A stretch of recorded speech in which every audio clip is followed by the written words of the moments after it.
Hi, I'm Dr. Rachel Bodell. I work at Azusa Pacific University and I teach in the School of Business and Management, specifically marketing. I have had a professional background in the fashion and beauty industry, and I've committed my research at the graduate level at a school in France and a school in England in ethical marketing. So I think it just makes obvious sense that today I'm going to be talking to you about ethical marketing in the fashion and beauty industry. The purpose of this presentation is to introduce you to the topic of ethical marketing and to clarify, qualify, and inspire more academic research, marketing action, and consumer response to this area. Okay, so specifically 5 things. This is what we're going to talk about today. Number 1, I'm going to define and explain marketing, ethics, fashion, and beauty as an industry, because I think there's a lot of different assumptions and points of view on that, so I'm just going to give mine. And second, describe ethical marketing issues and trends in the fashion and beauty industry. So I'm going to give you some major themes that I'm seeing going on presently, and then highlight a wide range of ethical issues and trends we're seeing in terms of how businesses are responding to these issues. And 3, I'm going to summarize the relevance of ethics to business marketing. So when I say business marketing, we're going to talk about the possible conflict between profit and doing the right thing. Are they friends? Are they not friends? How do we negotiate this relationship?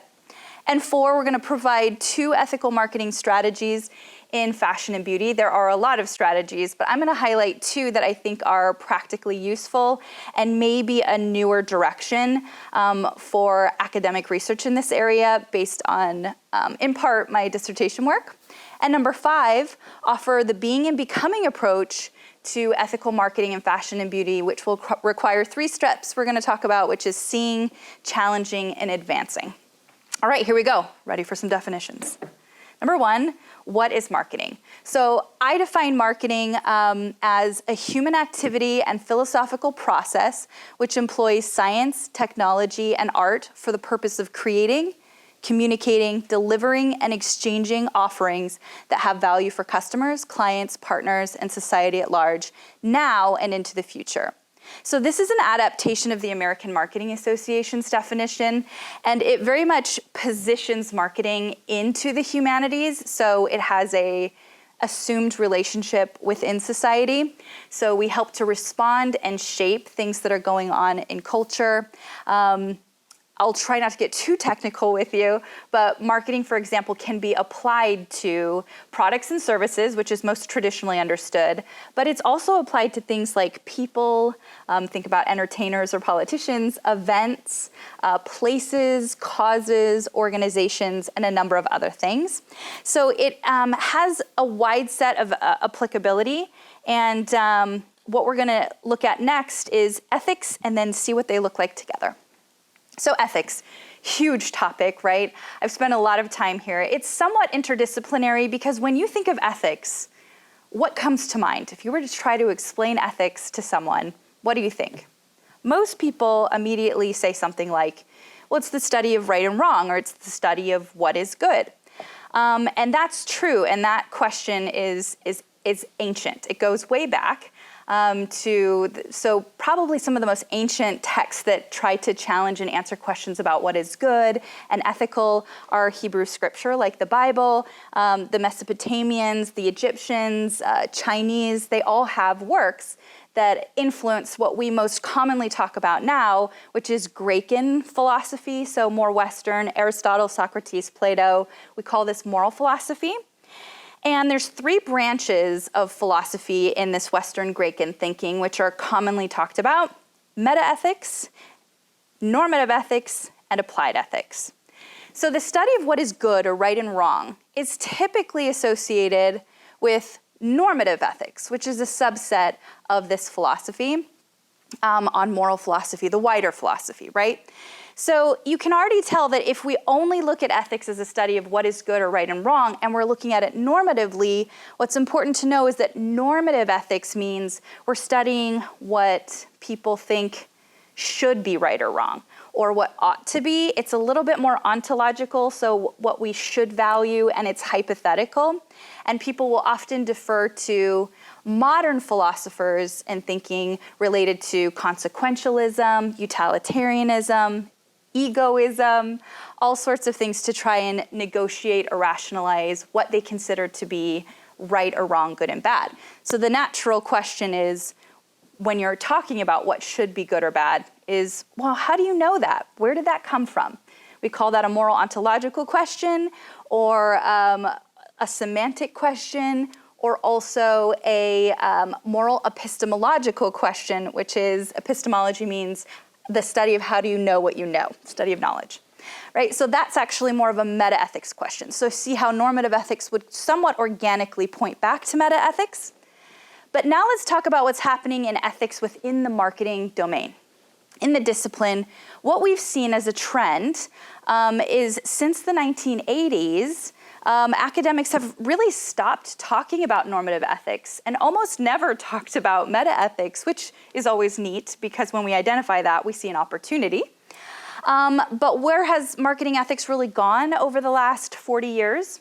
It's focused on applied ethics in the discipline. That makes sense, but it's been limited to descriptive ethics. And descriptive ethics is empirical research on the manager or customer's beliefs and opinions about what is moral.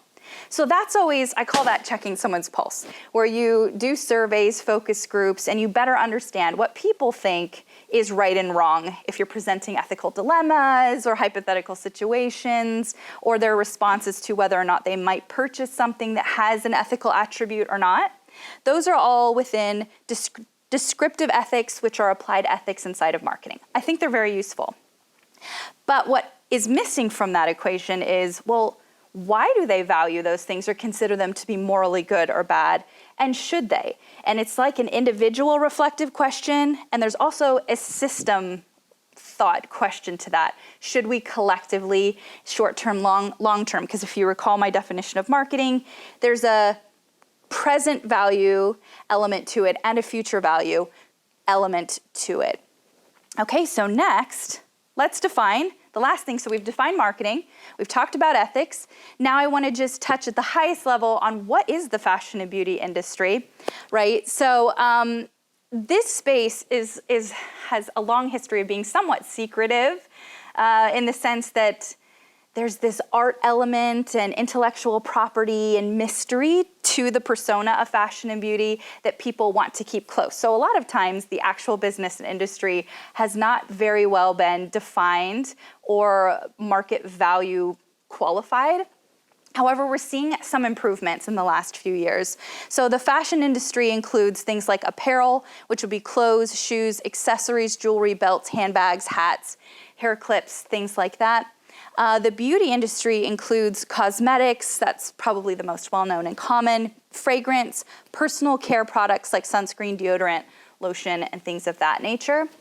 So something to note is the sheer size of these industries. So for example, the cosmetic industry alone is projected to be worth around $800+ billion in 2025. And just to give you a comparative evaluation, global computer market is expected to reach $505 billion in 2025, according to the Global Newswire, and the global smartphone industry is going to reach $409 billion.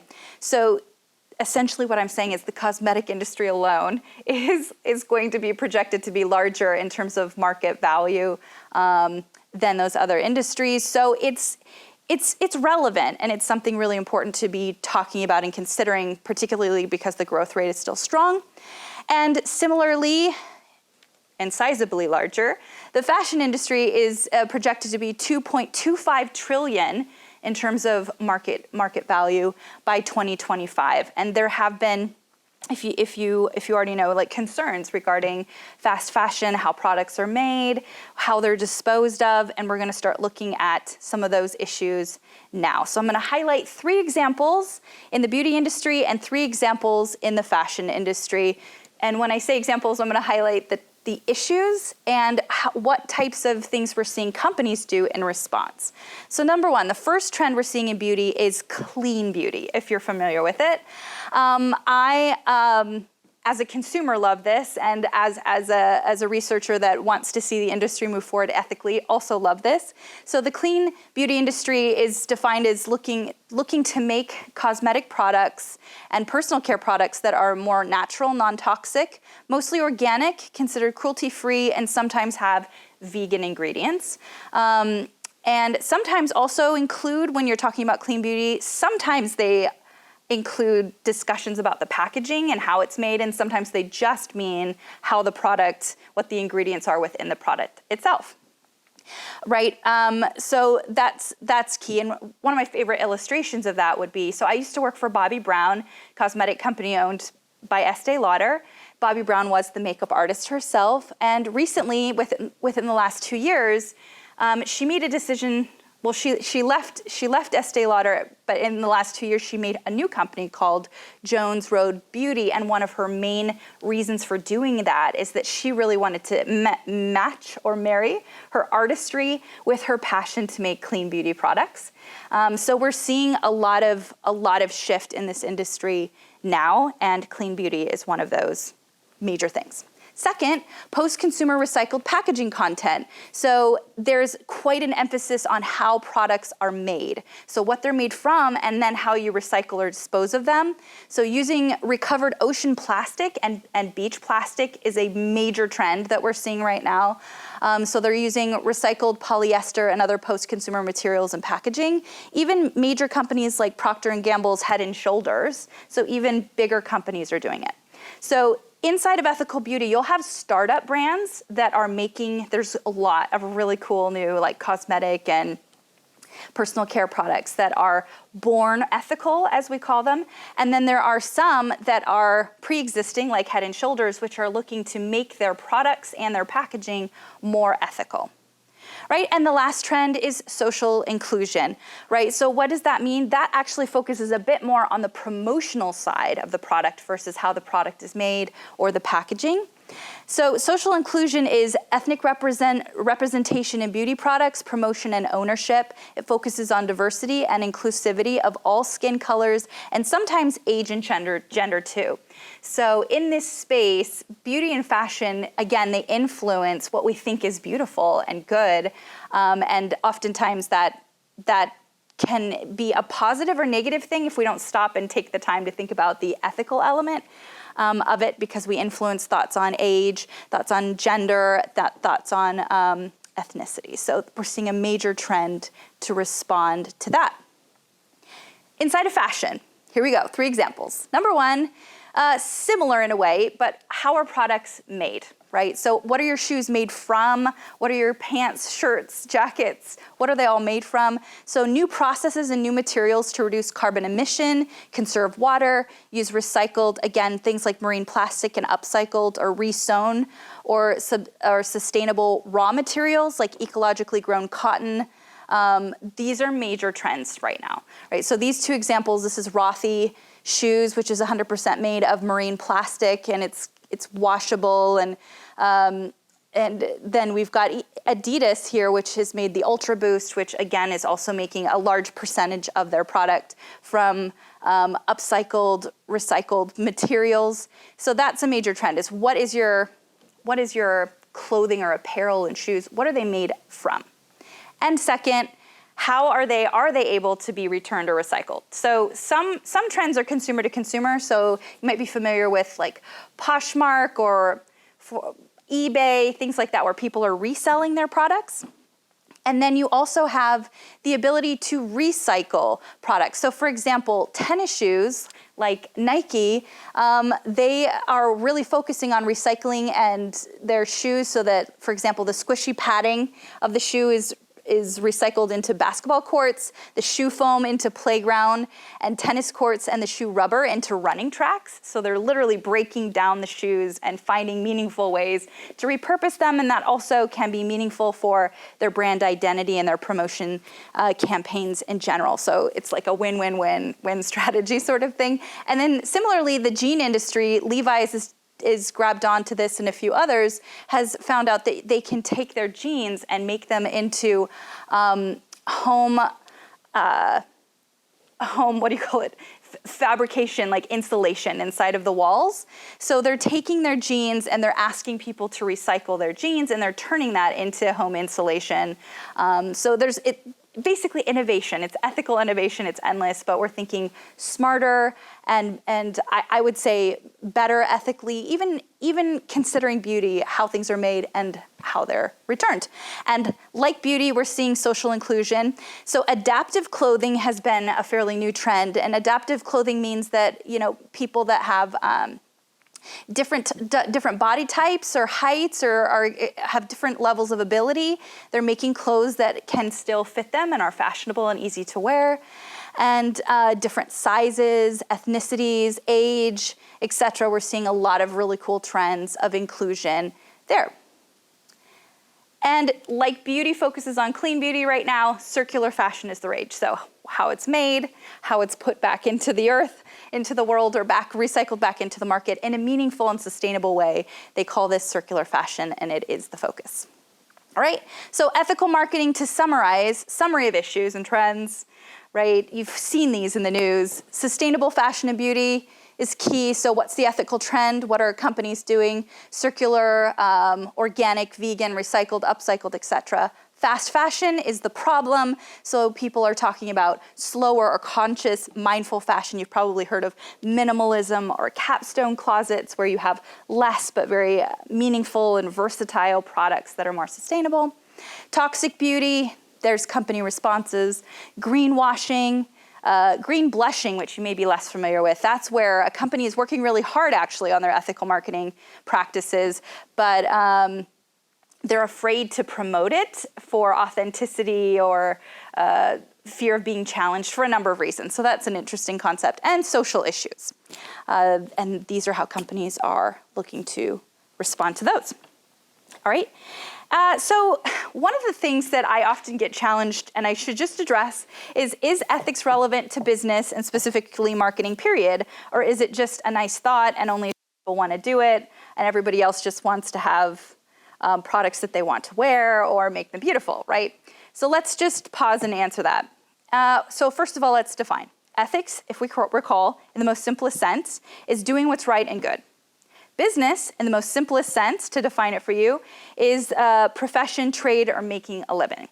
Notice that the definition of business does not include the word profit. Interesting.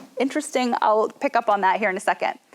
So major authors in the space of business and economics would be Milton Friedman in 1970. He wrote the famous article, "The Only Social Responsibility of a Business is to Make a Profit." So he clearly thinks that ethics is not necessarily the responsibility of business. This doesn't mean, in my opinion, he's a Nobel Peace Prize winner. It doesn't mean he doesn't care about ethics. He just thinks that's the responsibility of government and non-for-profits. So he's like clearly distinguishing roles and actions. Freeman, so don't get confused, that's this is Friedman, this is Freeman. He created what we call the stakeholder theory. So he thinks that the purpose of business is to make a profit, but not at the irreparable harm to people that have a stake in your business. Okay, so he doesn't think you can exploit the people that make your products or natural resources or things like that. And then Archie Carroll famously focused on social responsibility and positioned ethics in the relationship to business in a hierarchy. He said at the bottom level, you've got to make a profit. Next, you are legally appropriate. Third, you are ethical. And fourth, you are philanthropic. But we all know that sometimes companies can be philanthropic and not ethical, or sometimes confuse this order. So there might be some limitations there, but it is, I think, a useful tool and idea. Inside of the marketing literature, two major authors here, Dan Luck, Kotler, and Levy originally. So Luck says, much like Friedman, no, marketing is about commercial business. Don't confuse it. It's about making a profit. And again, it doesn't mean that he doesn't think good things should happen, just not inside of the context of marketing business. Philip and Kotler say, yes, they very much see this relationship together because, again, they look at the terms differently. So how do they define these things differently? What is the moral source, meaning, and reasoning behind these perspectives? That's the question. So how can all of these seminal luminary authors in this space have different points of view, some of them similar, some of them different. Well, I think they have different ideas on ethics, profit, and trade. So I think in the Philip and Kotler space, they look at the purpose of business and marketing as a value exchange, which you noticed that was in the definition of marketing. It was about a value exchange, versus other people look at the purpose of marketing and business as to make a profit, which is to have a gain or advantage. So I would just share with you that I see it as marketing and business is about value exchange, and profit is an outcome of doing that well. So if you create a strategy that has a meaningful value exchange between two parties, profit is the natural outcome in almost all cases, but it doesn't mean that it will always be the case, because sometimes doing the right thing is costly. And then two ways to think about ethical marketing strategy. The one on the, I guess it would be your right or left, I don't know because this is a video, the circle, this is called the being and becoming approach. So this looks at 3 key areas within a company's ethical marketing strategies related to the fashion and beauty industry. So number 1 at the top there is truth and beauty advocacy. What do you as a company believe in, and what will you act upon? So that has integrally interconnected relationship to their brand. And then secondarily, what actions are you taking, and are you going to be promoting them related to justice? So reduction of waste, sustainability, non-toxic, cruelty-free, reusing, and charity. So that would be things like helping to support fine arts or women in free enterprise, things like that. So I think this circular fashion and clean beauty model very much connects to this being and becoming approach, because what I want to emphasize is that being ethical isn't like a math equation where you decide what you're going to do and you statically do that forever and you just continue in that direction. You need to make sure that you are thinking about what's next, what's changing, are there new opportunities? So it's a being and becoming element. And then this model looks at the transcendentals, which are Aristotle's looking at truth, beauty, and goodness in an interconnected way versus just looking at beauty. It connects beauty with ethics and science and goodness and all those things. So there's some questions to think about there. 2 examples, so heading for the conclusion here, APU alumni and students that are in the ethical marketing and fashion and beauty industry that I want to highlight and how they're doing it. So Lexi Donato is an APU alumni, and she's created LDLA, which is a swim and luxury wear company that focuses on encouraging women by offering no numbered sizing, but she names the sizes of swimsuits and clothing based on Greek goddesses instead. And she has all ranges of size and ethnicity in her models. And she has encouraging monogrammed messages, which are Christian inspired, like wonderfully made, put on her products. And they're also ecologically made. So they're made from recycled high-end products. Her sources are, I think, out of Italy and manufactured from very fair trade oriented places in the world. So that's really cool. And then APU alum currently, our current students are taking clothes that already exist and remaking new handbags.